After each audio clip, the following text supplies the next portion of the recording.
नमस्ते। आज हामीले तपाईहरुलाई पिसाबको संक्रमण सम्बन्धी जानकारी दिँदैछौँ र सुन्दाखेरि पिसाबको संक्रमण साधारण लागे पनि यसको समस्या भयो भने मान्छेहरूको अकालमा मृत्यु पनि हुन सक्छ।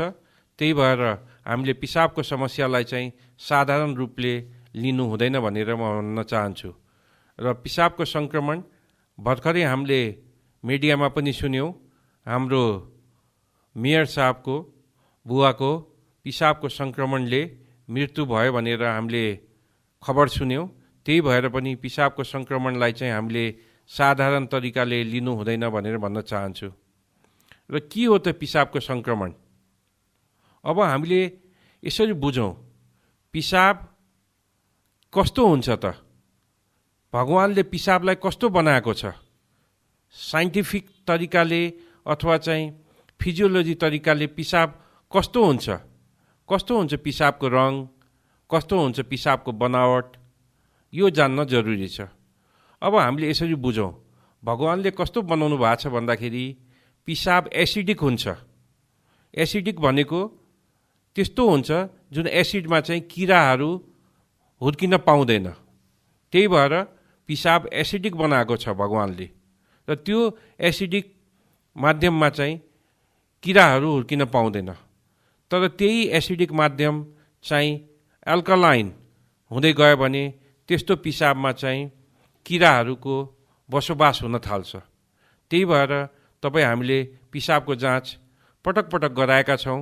र पिसाबको जाँच गराउँदाखेरि हामीले एउटा चाहिँ के हेर्छौँ भन्दाखेरि यसको माइक्रोस्कोपिक एक्जामिनेसन र रुटिन एक्जामिनेसन। एउटा चाहिँ माइक्रोस्कोपिक एक्जामिनेसन र एउटा चाहिँ रुटिन एक्जामिनेसन। र रुटिन एक्जामिनेसनमा हामीले के हेर्छौँ भन्दाखेरि पिसाबको कस्तो हुन्छ भन्दाखेरि एसिडिक हुन्छ।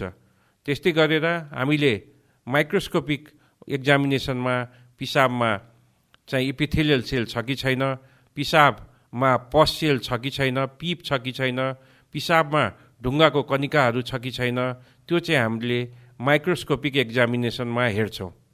र पिसाबमा रगत आएको छ कि छैन भन्ने कुरा पनि माइक्रोस्कोपिक एक्जामिनेसनले त्यहाँ चाहिँ आरबिसी रेड ब्लड सेल छ कि छैन भनेर पिसाबमा हामीले त्यो पनि हेर्न सक्छौँ। त्यही भएर पिसाबको जाँच धेरै महँगो पनि छैन, सस्तो छ। र 100 रुपियाँले नै पिसाबको रुटिन एक्जामिनेसन, माइक्रोस्कोपिक एक्जामिनेसन हुने गर्छ। र यदि हामीले पिसाबको साधारण जाँच गर्यो भने हामीले अवश्य पनि बुझ्न सक्छौँ कि हाम्रो पिसाबको रङ कस्तो छ, पिसाबमा ढुङ्गाको कणिकाहरू छन् कि छैनन्, पिसाबमा पिप गइरहेको छ कि छैन, पिसाबमा रगत आएको छ कि छैन, यो कुराहरू हामी सजिलै जान्न सक्छौँ। अब पिसाबको संक्रमणलाई हामीले साधारण रूपले लिने कि हामीले यसमा चाहिँ सतर्क हुनुपर्छ? अब कुनै पनि संक्रमण जस्तै भनौँ एपेन्डिसाइटिस, त्यो पनि हामीले साधारण रूपले लिने कि नलिने, त्यो कुरा चाहिँ आउँछ। त्यस्तै गरेर हाम्रो गल ब्ल्याडरको इन्फेक्सन, खोलेसिस्टाइटिस, त्यसलाई पनि हामीले साधारण रूपले लिने कि नलिने, त्यो पनि कुरा आउँछ। त्यस्तै गरेर टन्सिलको इन्फेक्सन, त्यसलाई टन्सिलाइटिस भन्छौँ, त्यसलाई हामीले साधारण रूपले लिने कि नलिने, त्यो पनि कुरा आउँछ। त्यही भएर हामीले के बुझ्नु पर्यो भन्दाखेरि हामीले पिसाबको संक्रमणलाई चाहिँ साधारण रूपले लिन सकिँदैन। अवश्य पनि हामीले पिसाबको संक्रमणलाई चाहिँ एकदम विचार गरेर आफ्नो चिकित्सकसँग सल्लाह सुझाव लिएर मात्र अगाडि बढ्न सक्नुपर्छ। होइन भने त्यस्तो बिरामीहरूको, संक्रमण भएका बिरामीहरूको चाहिँ व्यर्थमा ज्यान जाने जोखिम पनि हुन सक्छ। र पिसाबको संक्रमण अहिले कसलाई छ त? पुरुषहरूलाई छ कि, महिलाहरूलाई छ कि, बालबालिकाहरूलाई छ कि, बच्चालाई छ कि, छोरालाई छ कि, छोरीलाई छ, हजुरबुवालाई छ कि, हजुरआमालाई छ, एडल्ट मान्छे काका काकीहरूलाई छ कि, मामा माइजूहरूलाई छ कि, कसलाई छ त पिसाबको समस्या? पुरुषलाई मात्र छ कि, महिलालाई मात्र छ कि भन्ने कुराहरू तपाईँ हाम्रो मनमा अवश्य पनि आउँछ। र म के भन्न चाहन्छु भन्दाखेरि बच्चा आमाको पेटमा हुँदाखेरि नै पिसाबको सङ्क्रमण देखिन थाल्छ।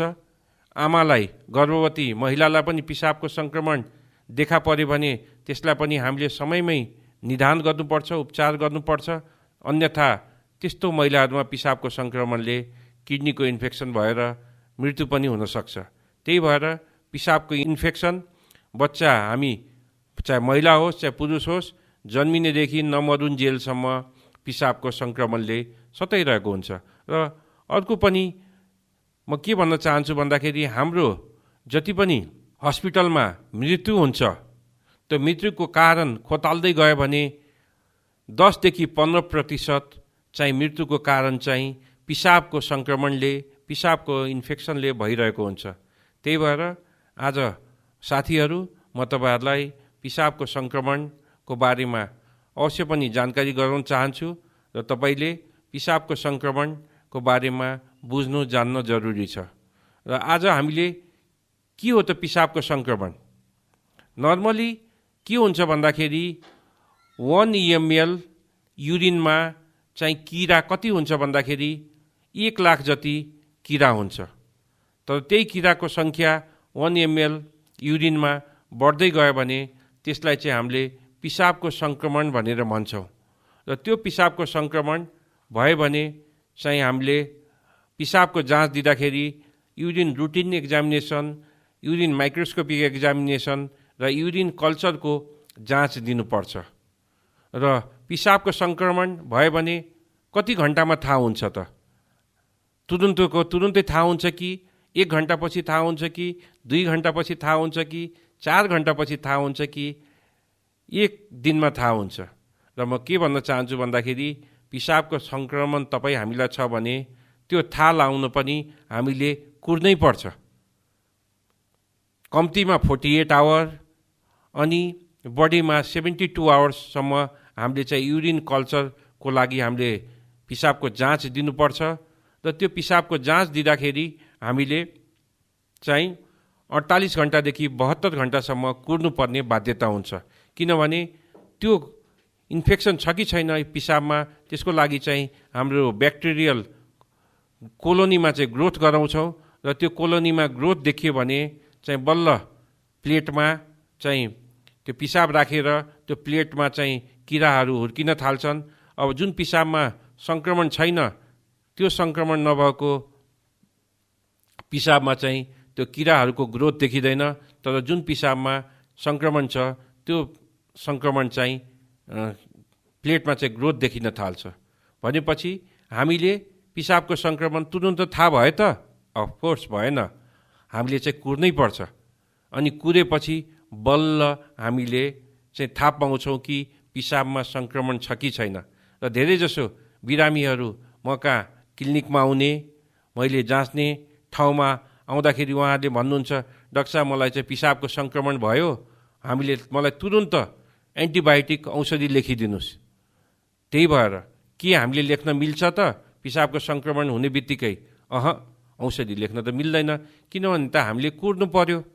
कुरेर 48 घन्टा 72 घन्टासम्म कुर्नु पर्यो। अनि रिपोर्ट आइसकेपछि कुन ब्याक्टेरिया चाहिँ त्यहाँ देखिएको छ र त्यो ब्याक्टेरियालाई मार्ने औषधि सेन्सिटिभ एन्टिबायोटिक कुन चाहिँ छ, त्यो पिसाबको रिपोर्ट हेरेर मात्र हामीले लेख्न मिल्छ। त्यही भएर साथीहरू, तपाईँले कसरी बुझ्नुहोस् भन्दाखेरि यदि पिसाबको सङ्क्रमण भइरहेको छ भने त्यसलाई चाहिँ हामीले तुरुन्तै डाक्टर कहाँ जाने बित्तिकै हामीले औषधि खान मिल्दैन।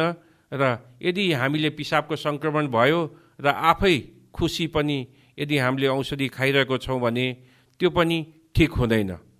त्यही भएर तपाईँलाई पिसाबको सङ्क्रमणको शङ्का छ, मनमा लागेको छ कि मेरो पिसाबको सङ्क्रमण भइरहेको छ भने तपाईँले के गर्नु पर्यो भन्दाखेरि पहिला त तपाईँ बिहानै पिसाब जुन त्यही बेलाको पिसाब दिन मिल्दैन, तपाईँले बिहानको पहिलो पिसाब जुन हुन्छ रातभरि सुतेर जब तपाईँ उठ्नुहुन्छ अनि टोइलेट जानुहुन्छ, अनि टोइलेट जाँदाखेरि रातभरि जुन पिसाबको थैलीमा पिसाब जम्मा भएको हुन्छ त्यो पिसाब जब चाहिँ तपाईँले फेर्नुहुन्छ त्यो फेर्ने पिसाब तपाईँले के गर्नु पर्यो भन्दाखेरि त्यो फेर्ने पिसाब सुरुमा अलिकति फेरिदिनु पर्यो, अनि पिसाब रोकेर बिचको पिसाब तपाईँले दिनुपर्छ। यो होइन कि तपाईँले जानुभयो र दिउँसोको पिसाब दिनुभयो, रातिको पिसाब दिनुभयो भने त्यसमा ब्याक्टेरिया नदेखिन पनि सक्छ। त्यही भएर पिसाबको जाँच तपाईँले दिँदै हुनुहुन्छ भने तपाईँले के गर्नु पर्यो भन्दाखेरि पहिला रातभरिको पिसाब तपाईँले जम्मा भएको हुनु पर्यो पिसाबको थैलीमा, अनि बिहान तपाईँले पिसाब फेर्न जाँदाखेरि पहिलो पिसाब चाहिँ फेरिदिनु पर्यो। किन पहिलो पिसाब अलिकति फेरिदिनु पर्यो भन्दाखेरि तपाईँले अलिकति पिसाब फेर्नुभयो भने त्यसले के गर्छ भन्दाखेरि त्यो युरेथ्रा जुन भनिन्छ, पिसाबको नली जुन भन्छौँ हामीले, त्यो नली पखालिन्छ। अनि त्यो नली पखालेपछि पिसाबको थैलीमा जुन पिसाब जमिरहेको हुन्छ रातभर, त्यसमा भएको ब्याक्टेरियाहरूको जाँच हामीले दियौँ भने, त्यसमा भएको पिसाबको जाँच दियो भने अनि त्यो पिसाबमा चाहिँ ग्रोथ हुन सक्छ, किराहरू भेटिन सक्छ। त्यही भएर हामीले सुरुकै धेरैजसो बिरामी आउँछन्, मलाई भन्छन् मैले दिउँसोको पिसाब दिएँ, रातिको पिसाब दिएँ, पिसाब सुरुमा मैले चाहिँ अलिकति फ्लस गरिनँ, युरेथ्रालाई चाहिँ पखालिनँ, सुरुमै मैले पिसाब दिदिएँ। त्यो गर्नुहुन्छ भने त्यो कदापि पनि मिल्दैन।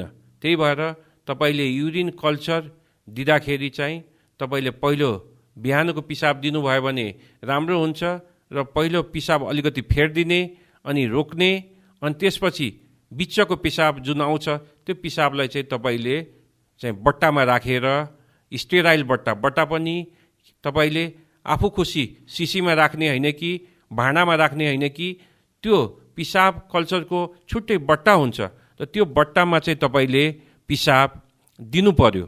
र त्यो पिसाब दिँदाखेरि कति एमएल दिने भन्दाखेरि तपाईँले त्यो जुन बट्टा हुन्छ त्यो बट्टा स्टेराइल बट्टा हुन्छ, त्यो बट्टामा चाहिँ तपाईँले 10 एमएल जति 20 एमएल जति पिसाब दिनुभयो भने त्यो पिसाबले चाहिँ हामीले युरिन रुटिन एक्जामिनेसन पनि गर्न मिल्छ, त्यसको कल्चर पनि गर्न मिल्छ।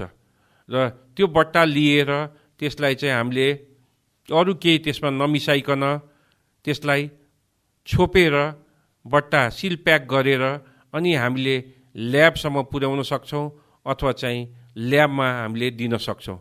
त्यही भएर पिसाबको जाँच कसरी दिने त्यसको बारेमा पनि हामीले बुझ्न जरुरी छ, जान्न जरुरी छ।